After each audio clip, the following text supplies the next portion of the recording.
And, the one thing that I'm really proud of is, of all of the networks that are out there, I always saw the potential in LinkedIn, and it has not in any way disappointed me.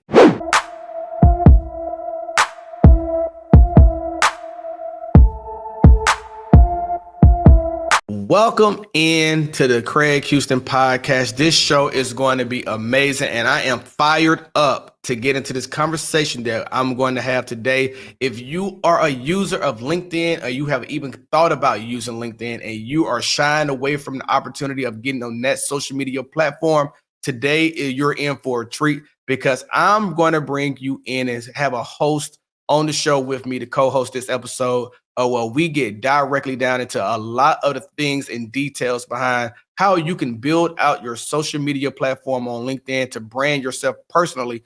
And I'm bringing in my friend, my guest speaker for today, who's going to help you understand that, the author of the LinkedIn Profile Optimization for Dummies, Donna Serdula. How you doing today? I'm doing great, Craig. Thank you so much for having me. I appreciate you being here with me today and actually sharing a lot of the insights and thoughts that you have behind LinkedIn, and how it could be a platform that a lot of people should actually be using as a service to actually get their name out there into the public markets, especially for for job hunting, and just to actually have people know who they are. Yeah. Yeah. I mean, I like to even think that it's not just for job search. It's really for your full career. It's a way of networking and building a strong network. And I think a lot of people don't realize or recognize the importance of your network in your career.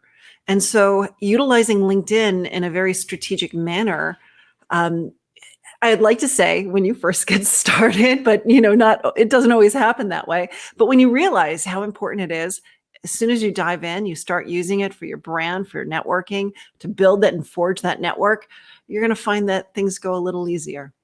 Absolutely. And I think that is the most important thing, is that networking piece. And I think that's where I think we're going to lay our head a little bit here today, is about how that networking can actually help you build out the career path that you want to, or even just your whole career overall, or where you want to go. Because maybe what you do today may not be something that you want to do later on, but still those relationships that you build is what's going to get you to that threshold where you may actually find your calling and your peace of mind, where you can actually do the things that help service you for others.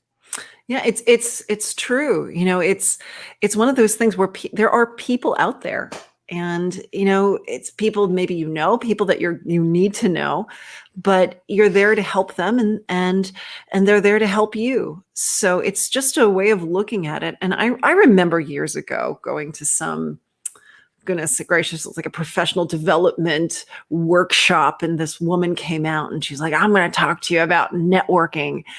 And and she sort of explained it as like this web, and it made no sense to me at the time. I was like, what? I don't get it. It was only after, really, I got into sales, but even then it was like I was well into sales, and then I was well into having my own business. When it all really came down to it, made sense to me. It's being friendly. It's being open. It's being helpful. It's being there for other people, and it's not being so shy that you're afraid to ask for help. It's knowing that you have these people that you can rely on. You can ask, for help, and they're there to help you as well. Absolutely. And I think that's very important. And I think we're going to always see that as an opportunity. I think we're going to be able to focus on that as we go forward, that people need to understand that relationships are something that you just need to foster, and you need to actually help instill that they can actually be reliable upon, where you can rely on someone else, and they can rely on you to help you out in ways that you never even imagined, because you don't know the doors that will be open. Yeah. In a way, if you think about your audience and those who are coming out of the military, that's not a very unusual concept, is it? It's really something that I think the military is built on. It's your team, right? Yeah, it is. It's so much so is. And if you we learned so early on that you're never going to get anything done by one person. So when you actually have others to help you get things done, it makes the job and the assignment or the order or the task so much easier to get done. Yeah. One of my favorite quotes is your network is your net worth. Yes, it is. Your network is your net worth. And then there's another quote that says the smartest people in the world look for and build networks. Everyone else just looks for a job. Mm. And I yeah, it's about, forging those connections and then utilizing them, but not just utilizing them. I mean, helping these people too, right? It's like it's a two-way street. And I think a lot of times people just think, oh, let me ask, but it's really let me give, let me give, let me give. Absolutely. I do agree with you 100% there. That is one of the things that made me get into this journey of podcasting, is just to help people. It's not even about anything on my end or anything of the sort. As long as I can service people and do it from a good, balanced place, I just love doing it. And that's what I think a lot of people like to do. I think people love to service people. It's just that sometimes using LinkedIn, they could actually go even in helping people before they even realize it. Yeah. And I think, when I think of my own, strategy, my methodology for LinkedIn, I call it SOAR, SOAR. It's an acronym. And SOAR, it's 4 different words. It stands for strategy, optimization, amplify, and relate. And, the first part is just understanding why you're on LinkedIn. What is it that you want to get out of it? I said in the very beginning, it's not just for job search. Maybe you already have a job. Maybe you're doing it just because you want to network and you want to forge those connections and those relationships. Maybe you want to do this because you want to really do it for reputation management. You want people to know who you are and to get a better sense of, what you do. Maybe it's a way of just broadcasting your own message. There's a slew of reasons, but once you know why you're on, then you want to optimize your profile. And I think that's something that a lot of people forget, especially if you're doing this to network, especially if you're doing this for job search. People need to know who you are, and they don't know, and they're looking at you, looking for you to help them understand what it is that you offer, what it is that you give, and what aligns you to what you want. And so, really spend the time on your profile to optimize it and to make it such that, a person is going to feel confident and interested and intrigued by what they're reading. So I want to know a little bit more. I really want to know, how did LinkedIn become your passion?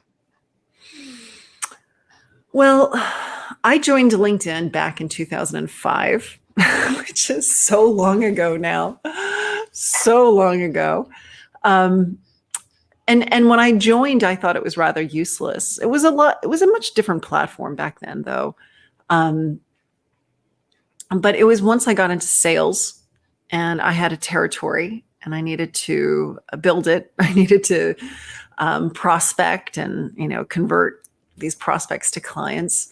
That was really when I started to see LinkedIn in a different light, because I had come out of, some really interesting roles in corporate America.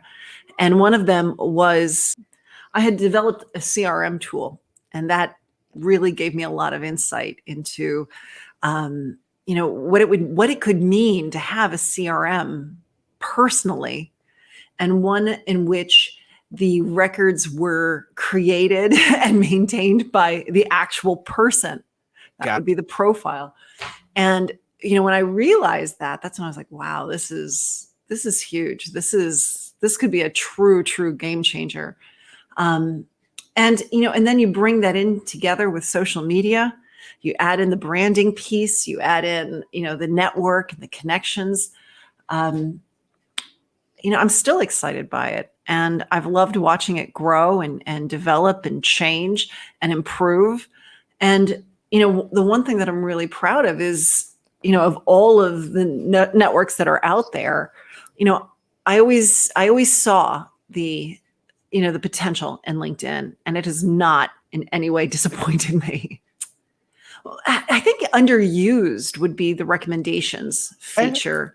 That was something that they were pushing for a long time. They stopped pushing it, and it sort of fell into like disarray. You look at most people's profiles, and they're not asking for recommendations. So a lot of profiles have recommendations. They're from like 2012. And so I would love to see the recommendations piece get infused with something new, whether maybe they just start to push it again. But I really think recommendations are huge. And I'm sad that more people aren't using that. Let's see, what else? That's a good question. Very few people ask me that. It's always how to this and how to that. Yeah, because I think about the recommendation piece as I had recently had a friend ask me to give him a recommendation based on our work experience together. And I thought that like, wow, this is actually something that I never considered doing on LinkedIn, but now I can see the reason behind it is due to the fact that basically it's like somebody picking the phone up, like a company that you're applying to or somebody that you want to do business with, picking the phone up and calling your referral that you basically say to someone that you can actually talk about me and understand more about me in depth. And they can actually put that in words and it could become a part of history for every time that you actually go about your life and doing whatever you want to, course objective is.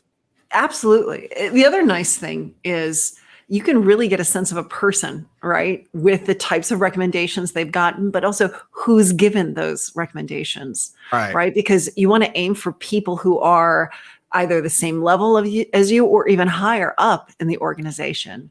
Because it's one thing, for someone's client to give a recommendation, but it's different when it's like someone in a much higher position. So, I think that's telling. I think, when you're between two candidates and one candidate has, a lot of glowing recommendations that talk about their work ethic, their strengths, their competencies, it's hard to ignore. And, the other part is, I think for most people, it's just so hard to write about yourself. And it's hard to say, hey, I'm a great problem solver.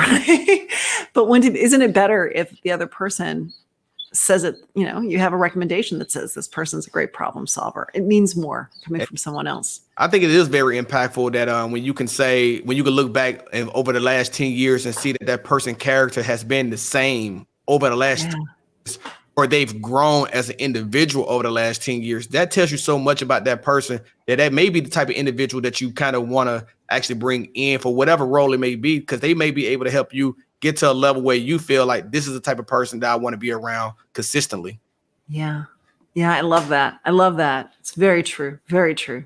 That's awesome. I think so the most underused feature of LinkedIn is recommendations. Folks, if you're listening to this, get into the recommendation feature and start using it, because that is a feature that I could see the benefit of it long term. And Donna's right. They probably should start pushing it a little bit more. But if we start using it more, it definitely will start pushing it more. Yeah, that's true. That's true. There's so many great parts to LinkedIn. I think that people aren't like a very new feature, right? This is totally new. It just opened up on my profile maybe a week ago. And that is when you go into your experiences. Actually, let me take that back. When you go into your skills, you can actually now tag skills onto your experiences. So you can say, oh, this says I'm a problem solver. And by the way, I hate problem solver. That's just so broad and so general. It's not a very good option, but I'll just use it anyway as an example. But you can say, I use my problem solving in this position. And so you can actually tag your strengths to the different positions in which you use those skills. I think that's new. And I really quite like that. That's awesome. Yeah, so definitely check that one out. That's not used because very few people even know it's available. Oh yeah, I didn't know it was available, honestly. And now I got to look in. Now I got to go in and check mine out and see if I can actually. One, I got to check and see if I use problem solver in my profile. It may be in there. So it's in a lot of that and dynamic professional in a lot of profiles. Oh man, yeah, I think that's like when we write our evaluations to the military. I'm pretty sure that's in like every leader's status quo is problem solver. So I think I need to look into that too. When you work with a client, what is typically the number one thing that you look to actually solve for them when they're actually helping you, when they need your help building out their profile? What I think, see, people come to us for one thing, and then they get something totally different than what they were expecting, but they really needed. So people come to us because they need their LinkedIn profile written, and they typically also need a resume done. And they think very tactically, like, I need my profile and I need my resume. That's what they think they need. It's not what they need. They need to know what their story is. They need to know what their strengths are. They need to know where they're headed and what they want. And then they need to be able to articulate that and articulate it in a manner that really showcases their value and their abilities, what they bring to the table. And it's hard for people, Craig, because most people, they just never spend the time to really think where they've been and what they've done. It's one of those things where, we'd rather look at our phone or we'd rather watch television than really have this deep, conversation with ourselves. So, the profile becomes a real excuse to get deliberate on your story and your brand, and your goals and your dreams and your vision. And what I really love is, when my clients, they start to really see who they are and what they bring to the table. Like they really get to understand their value, and they actually become very confident through the process. And when it's all said and done, yes, they have the resume and they have the profile, but what they really have is a new sense of who they are. They have a sense of what they bring to the table. They have a sense of what their story is and how to articulate it more professionally and in a way almost more profoundly. I think that's incredible, because when we spoke before doing this video, we had sat down, talked about 30 minutes or so. I was impressed that you basically made me feel like I knew my story, but I needed to embrace my story a lot more. Yeah. And I think that is exactly what a lot of people don't view when they're thinking about LinkedIn. They're thinking about, I need to plaster my resume across the board and think this is what I'm qualified to do. But really and truly, I do agree with you. It's a story. It is that story of who you are, what do you create, what do you do, how can you be who you are today by the things that you dealt with previously before that teach you want to go to a certain direction. So I think that's it's empowering that actually people do come to you for one thing and then they leave away with actually more in-depth knowledge about who they are as an individual as they are trying to brand themselves on LinkedIn. Yeah. And it's I think for a lot of people, they're almost too scared to like put that stick in the mud and say, this is what I want out of my life. It's just better if I'm more broad and I'm more general and I'll just sort of say I'm good at all of these things. And it might sound like a good idea, but it's far better to get really specific and, really own it and really align your story to that future point. I think a lot of people, they either aim too general or they aim behind themselves because they're not actively updating and keeping that story current. And so it's so easy for a few years to go by and all of a sudden you're like, wait, why are people reacting to me in this way? Well, they're reacting because that's how you've branded yourself.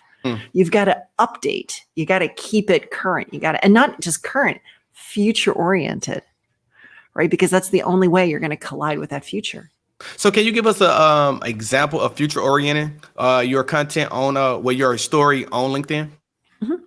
So, let me bring it back to, your audience. We work with a lot of people from the military.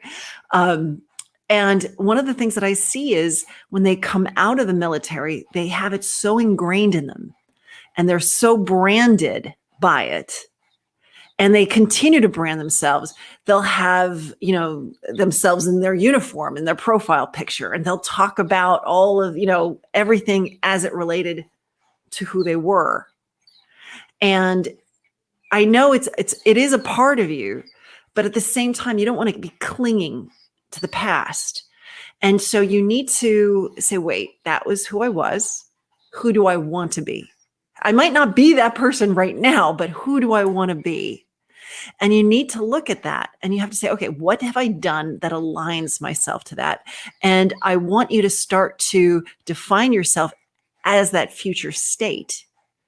Because if you keep defining yourself for who you are currently or who you were, no one else is going to see you as what you could be. So you almost have to, even if it doesn't feel 100% authentic yet, it will be. And I'm not in any way saying to lie, right? I'm not saying to lie, but just really look and say, okay, where do I want to go? And think of and look for job descriptions. And look to see what does it call for that you've already done. And that's what I want you to talk about. And all of the stuff that you don't want to do again, don't talk about. Okay, so that it makes a lot of sense for a lot of service members who's definitely is listening into this right now, because typically that's all you, like you said, that's all you know, that's all you've done. But it is some things inside of you. You may either have a degree that makes you want to focus on one thing, a certification that makes you decide to focus on something, or just even a hobby that you do in your spare time that may now be something that you want to do, possibly as an extension from the military, and you want to not put it behind you. You want to understand that's who you were, but at the same time, you want to direct who you want to be. Yeah. You want to guide yourself towards that. Yeah, you can never take it away from you. And I'm not in any way suggesting forgetting about it. But in some ways, if you keep defining yourself in that way, that's what people see. And that's what they believe that you are. So you have to change that story to the new story so you can enter into that future state. So now we're talking about like a little bit more of a psychology type of a effect that you have to go through to actually get to that level where you can actually change the dynamic of the story. How hard is that usually for a service member that you actually connect with, that you are trying to help get to that level, actually make that adjustment and make that flip of the switch? It's far easier when you have someone that you're working with and you're outsourcing the task. I mean, it's a lot easier because it's the writer talking to and listening and hearing it, and then utilizing their, writing ability to really convey that message in a nuanced, balanced way, so it feels natural. It doesn't sound strange. It feels good. But at the same time, one of the things, and you found this out and you utilized it. I give my DIY kit e-course away for free. And so in that situation, you're still doing it yourself. I'm laying out, a framework, and I'm trying to imbue you with what you need. So when it's yourself, it's hard to write about yourself. It's just hard. It's hard for me to write about myself. It's hard for, most people to write about themselves. And so, when you're trying to make that pivot, I'm not going to lie, it's not easy. It's not easy. But, if anything, I would say you have to stick with it, and you have to give it, some time, and, let it marinate and percolate a little. And then you'll find that the longer you sit with it and you sit in that discomfort, the more it starts to become comfortable, and the easier it gets for you to tell that story. Absolutely. And I think that's prevalent. That's something that a lot of people need to understand and kind of embrace. And the more prepared that you are to tell a different story than the story that you're living today, or the story that you want to actually strive to, the easier it will be to actually tell it. But if you don't give yourself that moment to actually view that, like you said, the pivot for your new season, it could be hard. It could be quite, and I've experienced that. Maybe for a few months of so touch and go, I had that moment in time. But I think I found so much clarity in who I am now and what I want to be that it doesn't even matter about things like that but I can see the urgency to understand it sooner Yeah. than. Yeah. And things a person can do, right? It's one is, allow yourself the time to dream and think. Um, Use LinkedIn to research people who are at that point and see how their trajectory, unfurled and see what other people have done. Like maybe look at the people who maybe retired or whatever, a few years before you did and see where did their career take them. If there are people out there that are doing something that you find really interesting, grab that job description, grab that job title and search for job descriptions and like read, because a lot of the job descriptions, it's not even if there's a company that's hiring, it's just you want to see what that role entails. And the more you read, you start to get a better sense. And then you can envision it and then you can write about yourself in that manner. Okay, so that's a helpful tip that we just received here that you definitely want to make sure that you're locked in on and start to utilize now, especially if there's roles or situations that comes up that those may be things that you relate to. So I like that. I'm gonna start doing that a little bit more than I actually do now. I see that LinkedIn is actually starting to pick up a lot more in the content creator space. Actually, Oh yeah. It's really funny because I think me and my cousin, we was looking at LinkedIn profiles the other day and even some of the listing of jobs. And I saw like maybe 3 major companies now, they're actually outsourcing to hire content creators. So that's interesting that now they're starting to pull those type of people as well too. And this gives you a different dynamic to work with a company who actually has a budget for content. A lot of companies do. And it's finding the right ones and finding ones that have, that share your expertise and your interests. But there's a lot of opportunity out there. Even with everything that people are saying, there's still opportunity. Absolutely. Opportunities are abound. So what are some things that you view as a no on LinkedIn that someone should just avoid completely when they're building their profile? I think the no is do not copy and paste your resume. Do not copy and paste an old bio. Don't just go bare bones. Really think about what is your story. Think in terms of the words that a person might be using to find someone like you, and utilize those words in your content. That way you're optimizing the content. So if a person is using those words, your profile will pop up and hopefully, high up in the search. So you'll be found and discovered. And then when they visit your profile and they read something that is very authentic, it's very, genuine and warm and friendly and enthusiastic, that turns a person on. That makes them curious and intrigued, and it makes them excited, because, oh, wow, maybe this is someone that I can reach out to. Maybe this is someone who can, I want to work with, I want to bring on board. I think the more human you seem, the better chances you will have it. Absolutely. So I think about some of the things that you taught me over just how using LinkedIn from just if you're a creator, use your creator mode. If you're going to be posting content on LinkedIn, you definitely want to use that because then you get to see the analytics behind the content that you're posting and how people are responding to the content you're actually putting up as well too. But it's so hard, like for me, and I'm pretty sure if for people who out there who are like experiencing being on social media and they want to actually, make that somewhat of their living or a part of their life, consistently updating on LinkedIn seems like it's harder to break through because you got to learn the way to write to focus on LinkedIn versus any other platform. Yeah. And it's funny because I'm in the midst of creating an online course that's going to totally just unveil what you need to do to create successful posts on LinkedIn that get engagement and bring you an audience.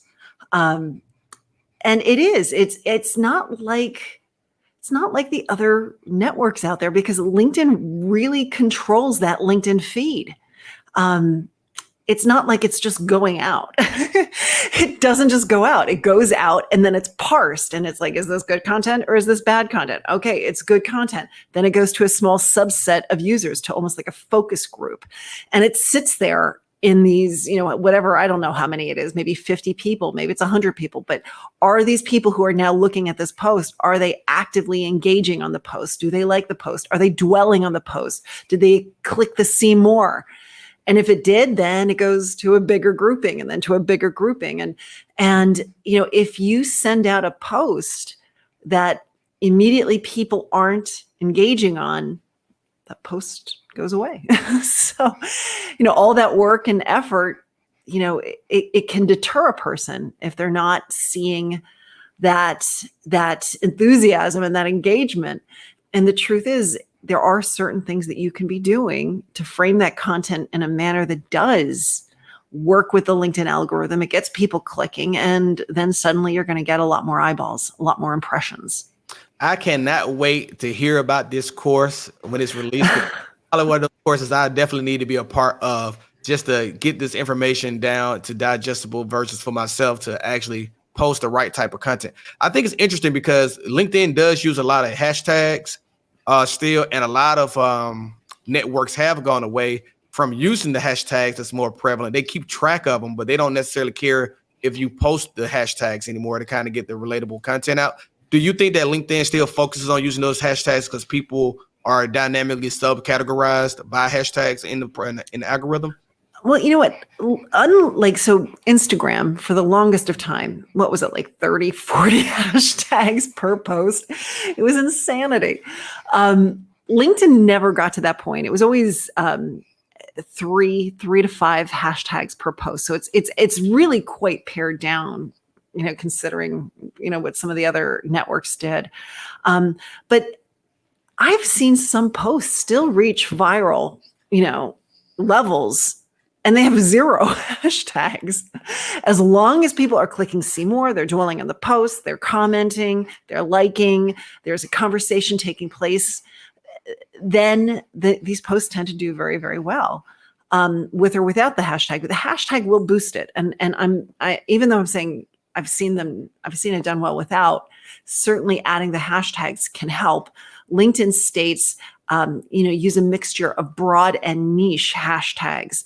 So, think of the bigger picture and then start to go with something that's really, really specific to your audience. So to me, if you can come up with 3 hashtags, 3 to 5, I wouldn't do any more than that. And go a little bit more broad with the hashtag, because they tend to have more followers. You'll see, it might get picked up even big, by the hashtag itself, and good things happen. Yeah, I'm going to stick with still trying to post on LinkedIn. I think I'm going to try to get to about 2 posts a week on LinkedIn. I think that's a little bit much for me right now, because I want to write an emphatic post that actually moves the market a little bit more in the direction that I want to go. And I think that's awesome that LinkedIn algorithm is so powerful, driven about the type of content that you post for the reaction that it's going to get. One of the things that trained me to this already, I don't know if anyone else has this problem, and maybe I'm just speaking out of turn, but I felt like I hit like on one graduation post. One like or one graduation post, and LinkedIn has forever sent me on my news feed nothing but graduation posts. I see, like, every time I log in, it's like the first thing that pops up in the news feed is another somebody graduated. I'm like, man, that came off one like. You can really train that feed to give you what you want.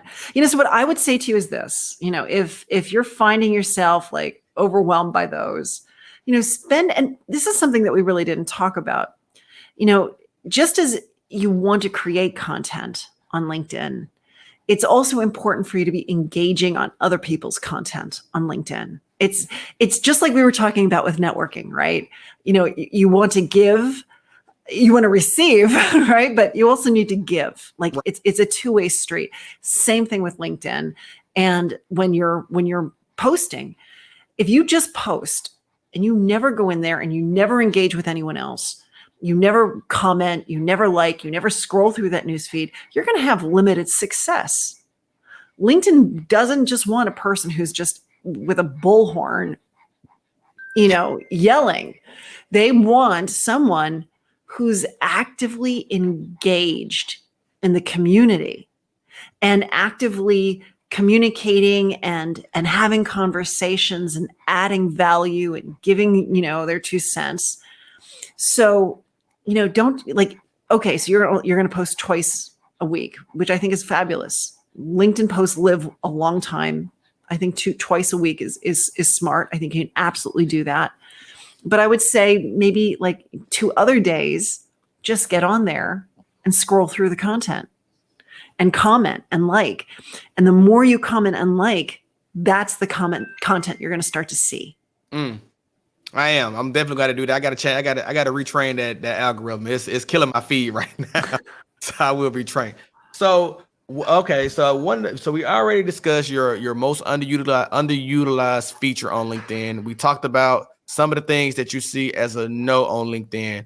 What is something that you just want the audience to understand when they're using LinkedIn besides engagement and recommendations? What is something else that you believe is something that should be more prevalent that someone who's using that platform should understand that they should be doing, or at least training themselves to get in the rhythm of doing?